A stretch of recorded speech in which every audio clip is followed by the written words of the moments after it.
January 26, 1945. 2:20 p.m. The frozen fields outside Holtzwihr, France. Through the smoke and chaos of battle, something impossible was happening. A single American soldier atop a burning tank destroyer was systematically destroying an entire German company's advance. The elite mountain troops of the 2nd Gebirgsdivision, veterans transferred from Norway specifically for this offensive, were being stopped cold by what appeared to be a boy who couldn't weigh more than 50 kilograms. Behind the German lines, 6 tanks, Panzer IVs and tank destroyers that had crushed resistance across Europe, sat immobilized, their commanders too shocked to advance without infantry support that was being methodically cut down by a single American. The 250 men of the reinforced German company had walked into what Wehrmacht tactical doctrine said was impossible. One soldier holding a position against an entire combined arms assault. The mathematics were stark. 40 exhausted Americans against 250 elite German mountain infantry and 6 tanks. By every principle of military science, the American position should have been overrun in minutes. Instead, for one impossible hour, 2nd Lieutenant Audie Leon Murphy would rewrite the rules of warfare. The path to that burning tank destroyer began in the cotton fields of Hunt County, Texas, where Audie Murphy was born on June 20th, 1925, to impoverished sharecroppers. The 6th of 12 children, Murphy's childhood was defined by crushing poverty and responsibility.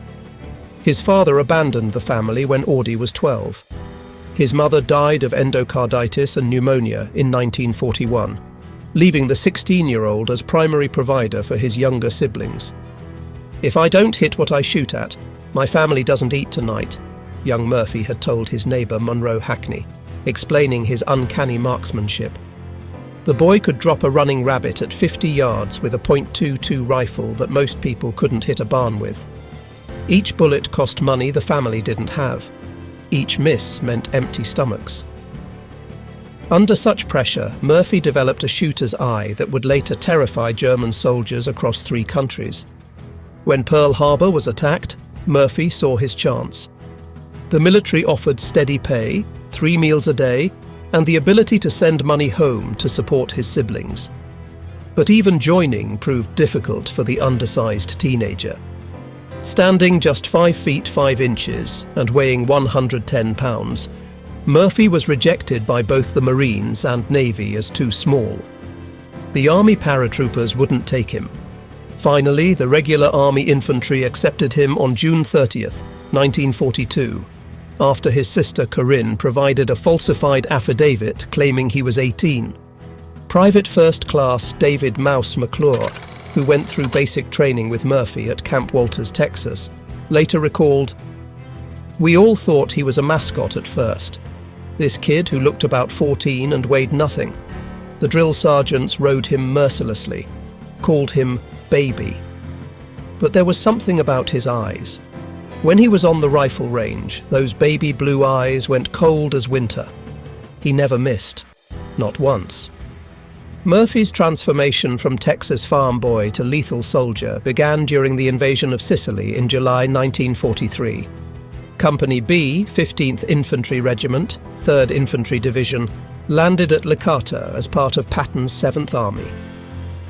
In the mountains of Sicily, Murphy discovered something that would haunt him forever. He was exceptionally good at killing. His rural upbringing had taught him to move silently, to use terrain for concealment, to shoot quickly and accurately. Near Palermo, when his unit was pinned down by machine gun fire, Private Murphy worked his way around the enemy position, eliminated the crew with grenades, and turned their weapon on retreating forces. Captain Paul Harris recommended him for the Bronze Star, writing, "This soldier displays a natural aptitude for combat that is extraordinary in one so young and inexperienced." The Italian campaign transformed Murphy from good soldier to legendary warrior. At the Volturno River crossing in October 1943, Murphy held off a German counterattack single-handedly when his squad was decimated. Using a borrowed sniper rifle, he killed 5 German soldiers at ranges exceeding 300 yards. For this action, he received the Distinguished Service Cross. Staff Sergeant William Paulson described Murphy's combat methodology. Murph didn't fight angry. That's what was terrifying about him. He fought cold, calculated, like he was doing arithmetic. See a German, eliminate the German, move to the next German. No emotion, no hesitation, just deadly efficiency. At Anzio, that blood-soaked beachhead Churchill called the Wildcat, Murphy earned his first Silver Star for destroying a German tank with a bazooka at point-blank range. By the invasion of southern France in August 1944, Murphy had survived Sicily, Salerno, Anzio, and Rome. He had been wounded twice, decorated multiple times, and developed a reputation among both Americans and Germans as someone to be feared. During the drive through southern France, when his lieutenant was killed in an ambush near Montélimar, Sergeant Murphy took command of the platoon. Organising a defence with 18 men against a German company of over 100, Murphy held a critical crossroads for 2 hours, personally accounting for 15 enemy dead. His leadership earned him a battlefield commission to second lieutenant on October 14, 1944. By January 1945, as Company B approached the Colmar Pocket, Murphy was no longer the baby-faced recruit who had joined in 1942. Combat had aged him beyond his 19 years. He had seen most of his original companions killed or wounded. He had personally killed over 100 enemy soldiers. The Colmar Pocket represented everything horrible about winter warfare. An 850-square-mile German bridgehead west of the Rhine, it was the last piece of French soil the Wehrmacht controlled. Hitler had ordered it held at all costs. The Germans had reinforced it with their best remaining units, including the 2nd Mountain Division, specially trained for winter combat in Norway. For Company B, the situation was desperate. In 5 days of fighting leading up to January 26th, they had lost 102 men wounded, and all officers except Murphy killed or evacuated. From a full-strength company of 187 men, they were down to 40 effectives. Murphy himself was fighting with a leg wound from shrapnel received 2 days earlier, though he had told no one about it. Private Anthony Abramsky described their condition. "We were finished, done." Most of us hadn't slept in 3 days. We'd been living on cold K rations when we could eat at all. Half the guys had frostbite. Our machine guns were freezing up. We'd tried all night to dig foxholes, but the ground was like iron. When dawn came and we saw our positions, strung out along the edge of the woods with open fields in front of us, we knew we were sitting ducks. January 26, 1945, dawned grey and bitter cold. The temperature hovered around freezing with wind that cut through the heaviest overcoats. Snow lay 3 feet deep in places, though constant artillery fire had churned much of the battlefield into a moonscape of frozen mud and ice.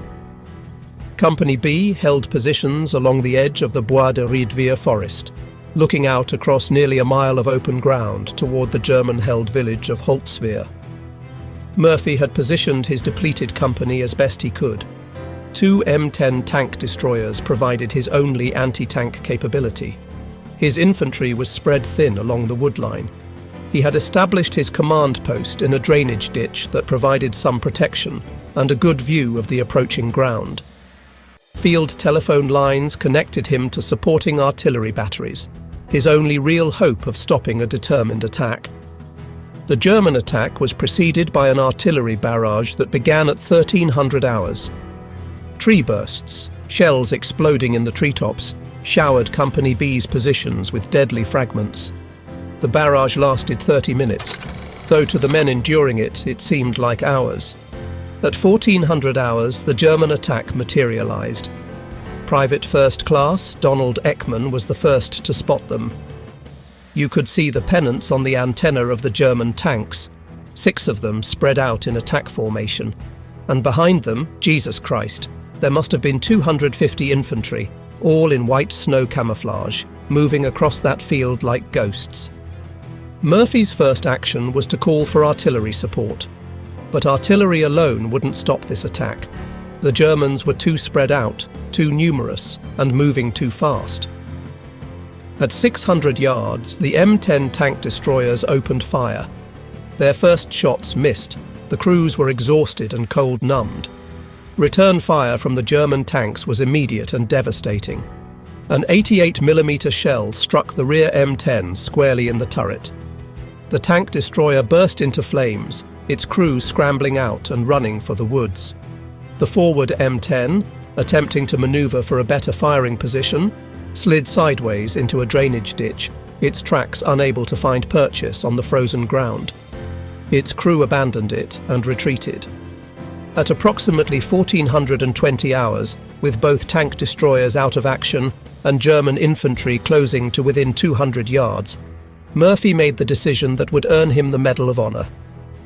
He ordered his remaining men to fall back to prepared positions in the woods, but he himself didn't retreat. Instead, Murphy ran through the artillery fire to the burning M10 tank destroyer. The vehicle was fully engulfed in flames at the rear, where the 88mm shell had ignited its fuel and ammunition. Black smoke poured from the hull. The heat was intense enough to be felt from 30 feet away. At any moment, the remaining ammunition could explode, turning the vehicle into a massive bomb. Murphy climbed onto the tank destroyer and manned its .50 caliber M2 Browning machine gun. From this elevated position, he had a clear field of fire across the approaching German formations.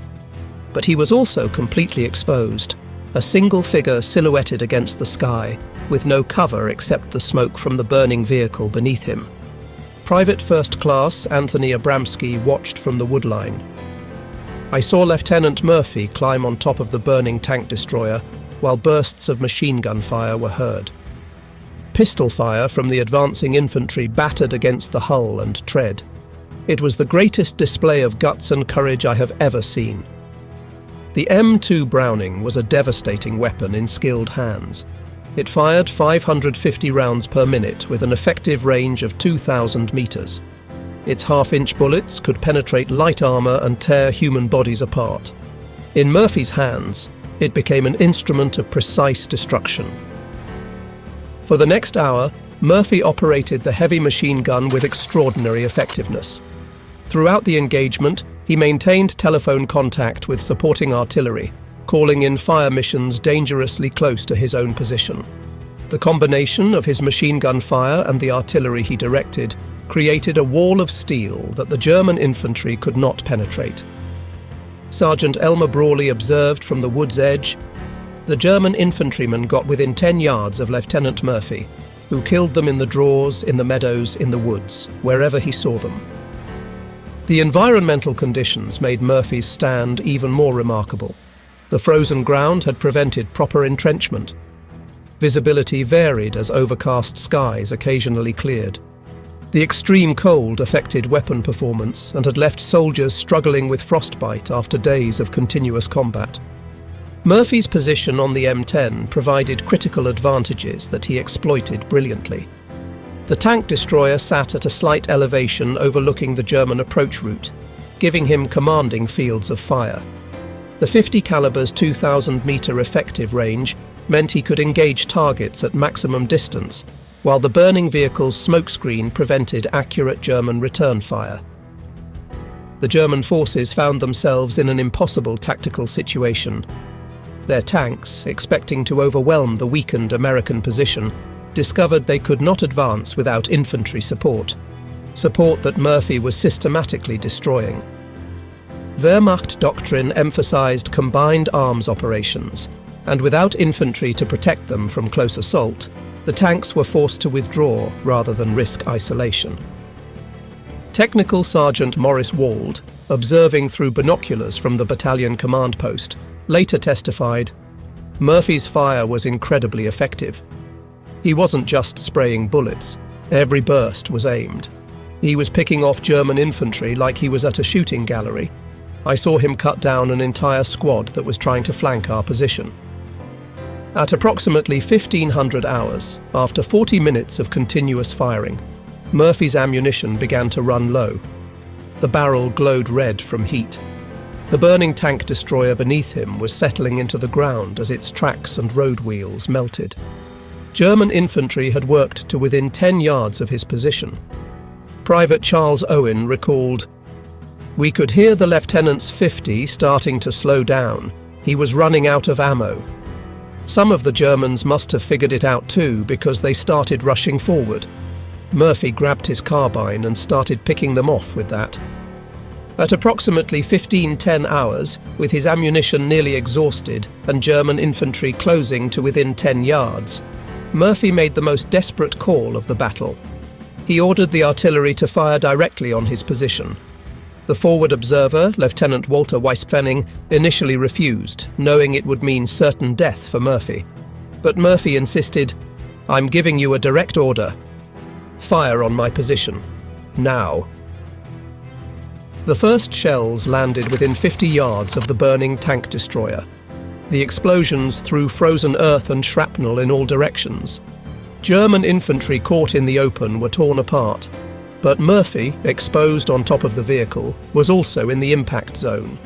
Shrapnel tore through his leg, his second wound of the day, but he continued firing the few rounds he had left. The combination of Murphy's direct fire and the artillery barrage broke the German attack. The surviving infantry, perhaps 100 men, began falling back toward Holzwihr. The tanks, without infantry support and facing increasingly accurate artillery fire, reversed course and withdrew. At approximately 15-20 hours, after an hour of continuous combat, Murphy climbed down from the burning M10.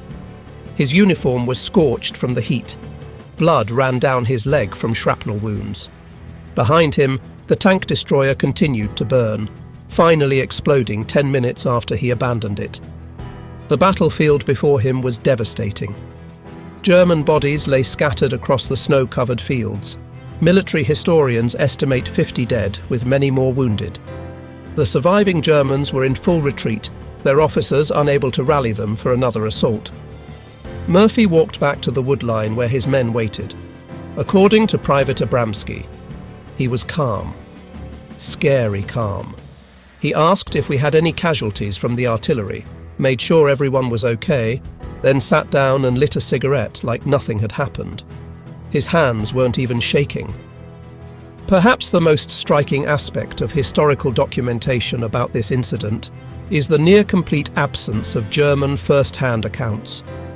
Despite extensive research in German military archives, the Bundesarchiv, and veteran organizations, no specific German soldier quotes, diary entries, or POW testimonies about Murphy's action have surfaced in accessible historical records. This silence is particularly notable given the engagement's intensity and the shock it must have caused among the attacking forces. Several factors explain this documentary gap. The German units involved suffered approximately 50 casualties from Murphy's actions alone, likely eliminating many potential witnesses. Wehrmacht division-level records from this period were often destroyed in the war's final months. The rapid German withdrawal following the failed attack, described in American records as disheartened by their lack of progress, suggests a demoralized force unlikely to document what they viewed as a humiliating tactical defeat. The German units have been identified through operational records. The 2nd Mountain Division provided the primary infantry force, supported by elements of the 708th Volksgrenadier Division and the 285th Assault Gun Battalion. These were elite formations. The mountain troops in particular were veterans with extensive combat experience, making their failure against a single defender all the more shocking to German tactical expectations. The 2nd Mountain Division's war diary for January 26th notes only, "Attack on American positions near Holzwihr repulsed with heavy casualties. Enemy resistance heavier than expected." This terse entry belies what must have been happening among the German ranks. Elite mountain troops who had fought in Norway, Finland, and the Eastern Front had never encountered anything like this. A single soldier who seemed immune to fear, fatigue, and the basic human instinct for self-preservation.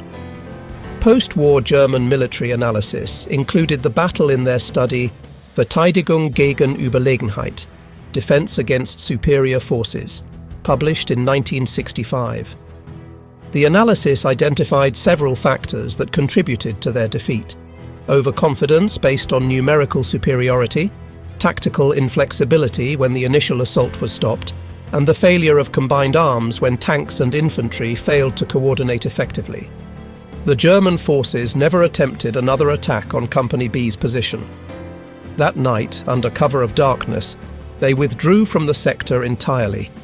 Elite mountain troops who had been specifically brought from Norway for this offensive, soldiers who had never retreated in 4 years of war, withdrew without orders from their corps commander.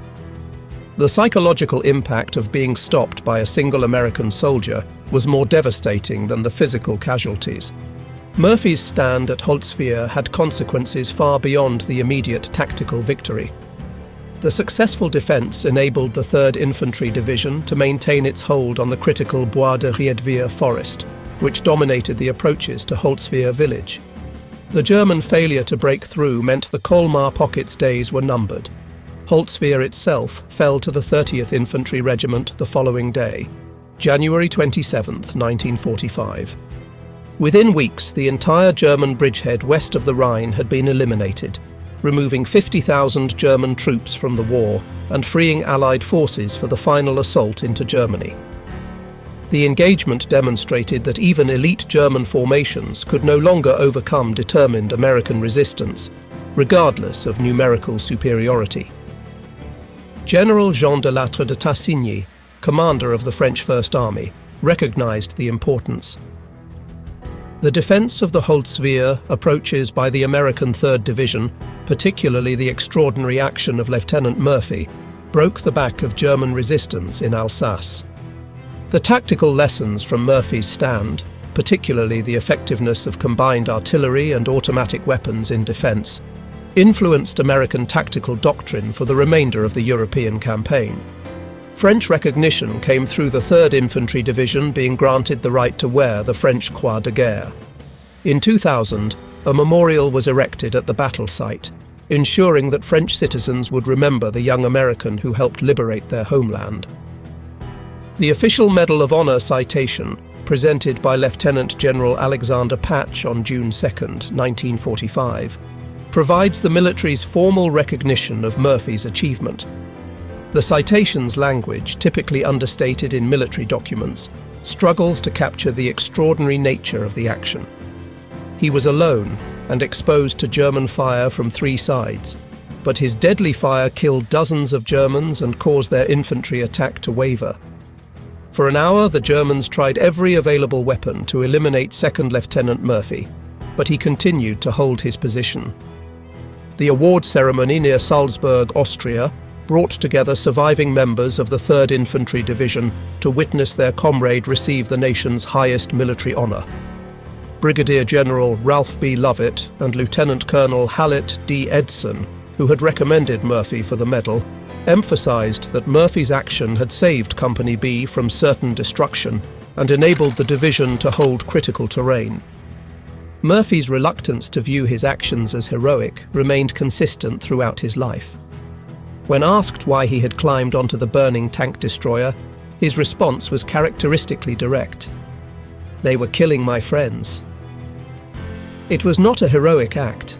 I figured if one man could do the job, why risk the lives of others? Murphy's post-war struggle with what was then called battle fatigue, now recognized as PTSD, makes his story particularly relevant to modern understanding of combat's psychological toll. He suffered from chronic insomnia, recurring nightmares, and hypervigilance that led him to sleep with a loaded pistol under his pillow. Eventually, he moved to sleeping in his garage with the lights on, unable to tolerate darkness that reminded him of night combat. "I remember the experience as if I do a nightmare. A demon seemed to have entered my body," Murphy wrote about his combat experiences. His willingness to speak publicly about these struggles led to legislation creating the Audie L. Murphy Memorial VA Hospital in San Antonio in 1973, 2 years after his death in a plane crash at age 45. Murphy's first marriage to Wanda Hendricks lasted only 16 months, destroyed by his PTSD episodes. Hendricks later described, He was two people. During the day, he could be charming, funny, generous. But at night, he became someone else. He'd patrol the house with a loaded gun. He'd sleep in the garage with the lights on because darkness reminded him of night patrols. Despite his own struggles, Murphy became an early advocate for veterans suffering from combat-related psychological injuries. In 1966, he wrote for the Saturday Evening Post, "I can't remember when I didn't have nightmares. They became part of my life, like breathing. But I was lucky. I could afford doctors, medication, therapy. What about the veteran who can't? What about the thousands coming back from Vietnam with the same problems?" Murphy's effectiveness at Holtzwihr was amplified by the weapons systems he employed. The M2 Browning .50 caliber machine gun, designed by John Browning in 1918, was arguably the finest heavy machine gun of World War II. Its .50 BMG cartridge could penetrate 1 inch of armor plate at 100 yards. Each round had devastating effects on human targets. The bullet's energy of over 13,000 foot-pounds at the muzzle could literally tear a human body apart. The M10 tank destroyer carried 51 rounds of 3-inch ammunition in its hull, along with 1,000 rounds of .50 caliber ammunition and 300 gallons of gasoline. When the German 88mm shell struck, it ignited the fuel, creating a fire that reached temperatures exceeding 1,000 degrees Fahrenheit. The fact that the vehicle burned for over an hour without a major explosion was miraculous. Murphy was essentially standing on a bomb with a lit fuse. The artillery support Murphy directed was equally crucial. The 105mm howitzers could fire a 33-pound high-explosive shell over 11,000 meters. Each shell created a blast radius of 50 meters, with shrapnel lethal to 200 meters. Murphy's ability to adjust this fire to within 50 yards of his own position, danger close by any standard, multiplied his combat power exponentially. Military scientists have attempted to calculate the probability of Murphy's survival at Holtzwihr. Given the German forces engaged, 250 infantry with rifles and machine guns, plus 6 tanks with main guns and coaxial machine guns, approximately 10,000 rounds were fired at Murphy's position during the 1-hour engagement. Even assuming poor marksmanship due to range and Murphy's concealment by smoke, statistical models suggest Murphy should have been hit 15 to 20 times. The physical demands of operating the M2 Browning under these conditions were extreme. The weapon weighs 84 pounds and has violent recoil. Murphy had to maintain his balance on the burning vehicle while absorbing the weapon's recoil, all while being shot at from 3 directions. The smoke from the burning vehicle would have made breathing difficult and aiming challenging. Military historians and psychologists have long debated what made Murphy capable of such extraordinary combat performance. Was it his impoverished background that taught him survival at any cost? His hunting experience that made killing seem natural? Or simply being in the wrong place at the right time? Dr. Dave Grossman, author of On Killing and a leading expert on combat psychology, offers this analysis. Murphy represented a perfect storm of factors. He had the technical skills from hunting, the motivation from poverty, the emotional detachment from early trauma, and most importantly, a protective instinct toward his men that overrode self-preservation. This interpretation is supported by Murphy's own words. When asked why he climbed onto the burning tank destroyer, he consistently gave the same answer. "They were killing my men." The personal nature of that statement reveals Murphy's motivation. This wasn't about tactics or strategy. It was about protecting the soldiers he commanded. Murphy himself recognized the transformation combat had wrought in him. In a 1968 interview, 3 years before his death, he reflected, "People talk about that day like it was heroic. Maybe it was. But I became something inhuman that day. I turned into a killing machine. I felt nothing, no fear, no anger, just a cold determination to destroy." Audie Murphy's military record remains unmatched by any American soldier.